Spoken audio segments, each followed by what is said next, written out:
and violent extremism. As they do, we must all work together to address the hate that remains a stain on the soul of America. The hearts are heavy once again, but a resolve must never ever waver. No one understands this more than the people sitting in front of me. Moms, dads, children, family members, about how those folks in Buffalo feel today when they got the call. They're pulled into us as if you got pulled into a black hole in your chest. There's no way out. Jill and I know. We know no memorial, no gestures can fill the void in the hearts they have now, or that you who've lost someone feel as well.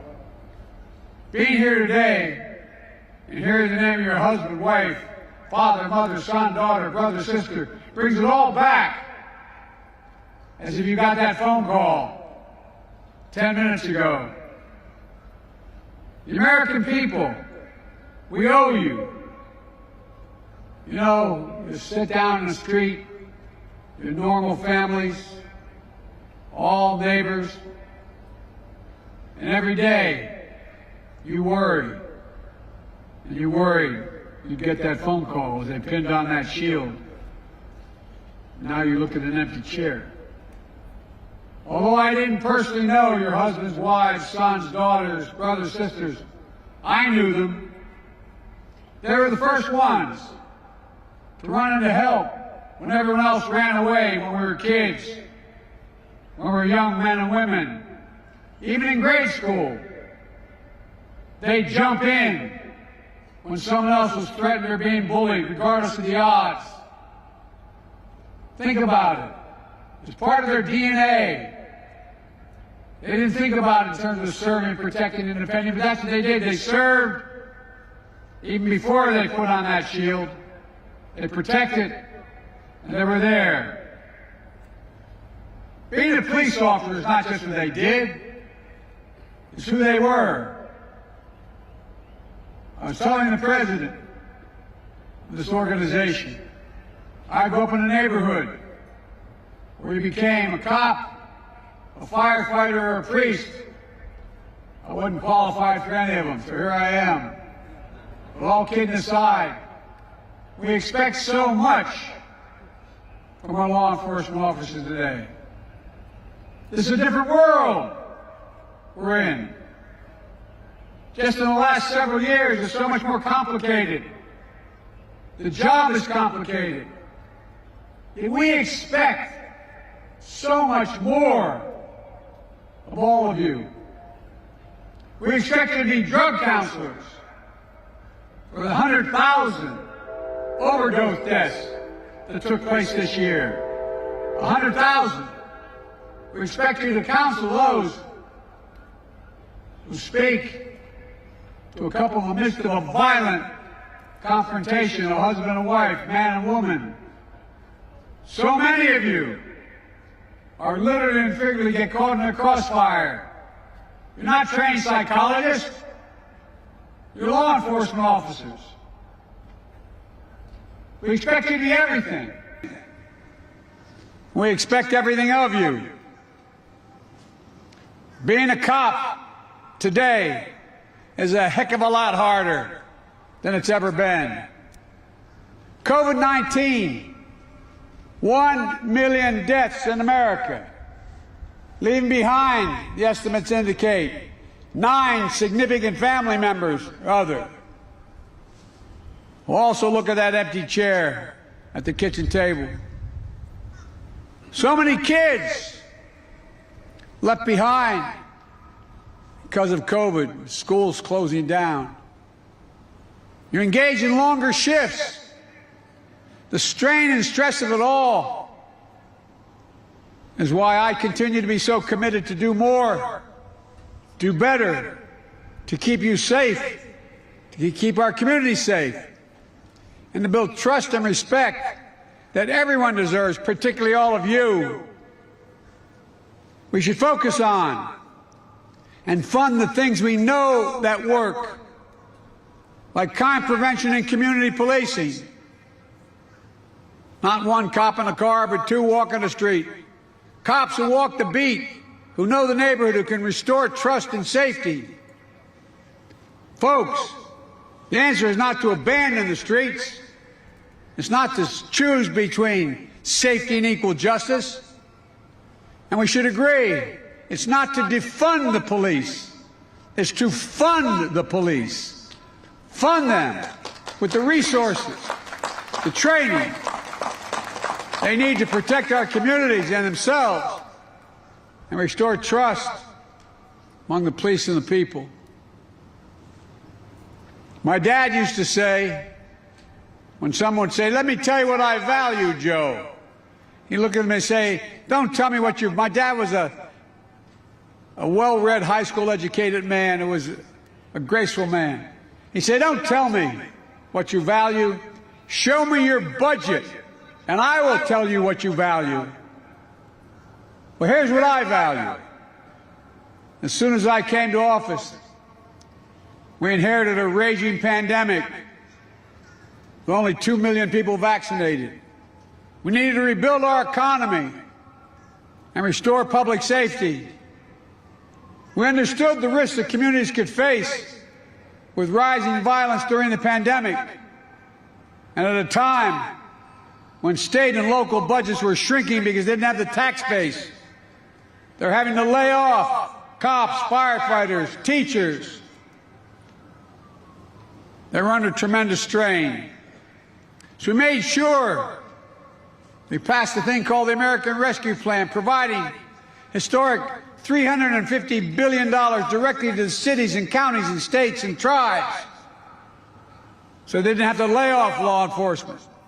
They could keep the cops on the job and fight to keep communities safe. And it's working.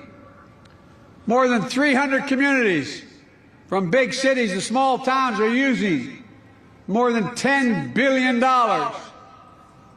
The American Rescue Plan funds for violence prevention and public safety this year. Building new police training facilities. Recruiting, which is getting harder.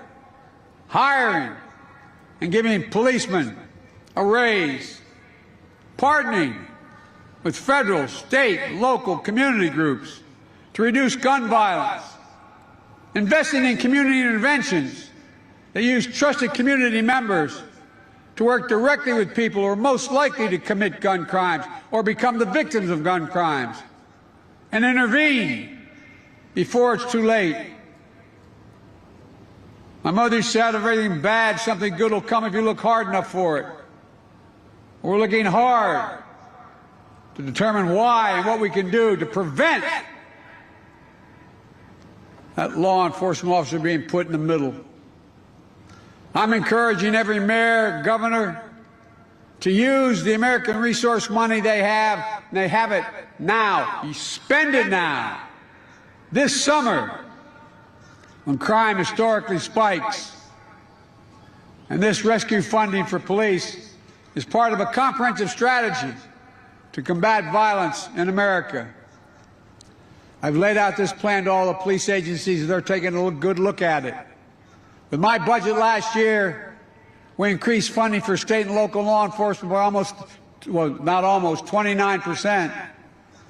That included significant investments in community-oriented police services, the COPS program designed to build legitimacy and trust in communities, to address violent crime, to combat hate and extremism. My budget for the next year doubles the investment in community policing. $573 million, the most in over a decade. And on top of that, it includes $30 billion in new mandatory investments in law enforcement and crime prevention. During my State of the Union address, I announced what I called a unity agenda that brings the country together to address the big challenges we face. And one of those included ending the opioid epidemic and addressing the mental health crisis. So many, young and old, because of this pandemic, need help. And having a problem, a mental problem, is no different than breaking your arm or your leg. You need to invest in systems to provide adequate health care, counseling, drug treatment, prevention, housing, education, other social services to those who need it most. Right now, in most places, you serve your time in prison, you get a bus ticket and $25 and you end up under the same bridge you got arrested under the first time. They should have access to education and housing. Give them a chance to move beyond where they were. I'm committed to investing in mental health services, so we have more school counselors, psychologists, and social workers working alongside you. At the same time, we have to do more to protect our officers' mental health and emotional well-being. Suicide was the second highest cause of death with law enforcement officers in 2021, surpassed only by COVID-19. Last November, I signed laws that extended critical peer counseling, mental health resources for officers, expanded eligibility for benefits, first responders who are disabled in the line of duty. It's not unusual. We wonder, we were talking briefly about the impact on the post-traumatic stress. How many police officers have multiple times been put in line and had to do things that they didn't have to think they'd have to do? We recognize that with our military, more people continue to die from post-traumatic stress at home than die in any wars that are going on now. 20 a week. It matters. We face up to it and help these folks, everyone. There are other areas we need to continue to work on together. 40% of all the calls that result in an officer's death are calls to intervene in a domestic violence dispute. Let me say it again. 40%. We expect officers to have degrees in psychology. We expect them to have things that are beyond the capacity of any PhD or doc or anybody else. That's why it's so important to get reauthorization of the Violence Against Women Act, providing critical resources for law enforcement. And I want to acknowledge law enforcement's constructive role in trying to reach an agreement on meaningful policing legislation in Congress. We haven't gotten there yet. We must get there to strengthen public trust and public safety. 2021 was one of the strongest years on record when it comes to federal support delivered to state and local law enforcement. While these are important steps, there's much more work to be done. I'm committed to being your partner, as I always have. Let me close with this. Jill and I know how it is when there's a memorial service for our son who won the Bronze Star and Conspicuous Service Medal in Iraq. We're proud, but we're also, it's bittersweet because you remember everything. I want to thank the families that are here. It really takes courage to show up because everything comes back. Everything comes back. A short walk from here, at the National Law Enforcement Memorial, there's a quote engraved on the wall. And the quote goes, "It's not how these officers died that made them heroes. It's how they lived." To the families, children, now we have some idea how hard it is. But I promise you, the day will come when the memory of your loved one, you open that closet door and you smell the scent, or you go by that park you used to walk in, or you hear that song,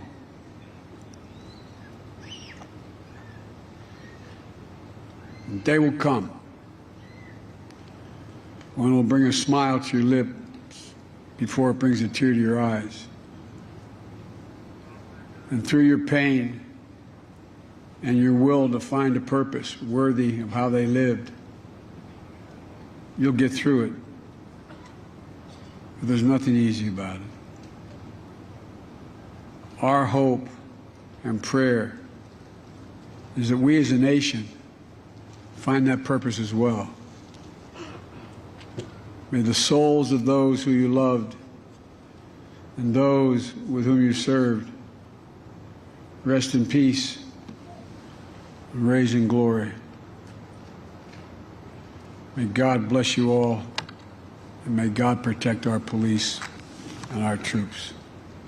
God bless you.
Honor Guard, of 10.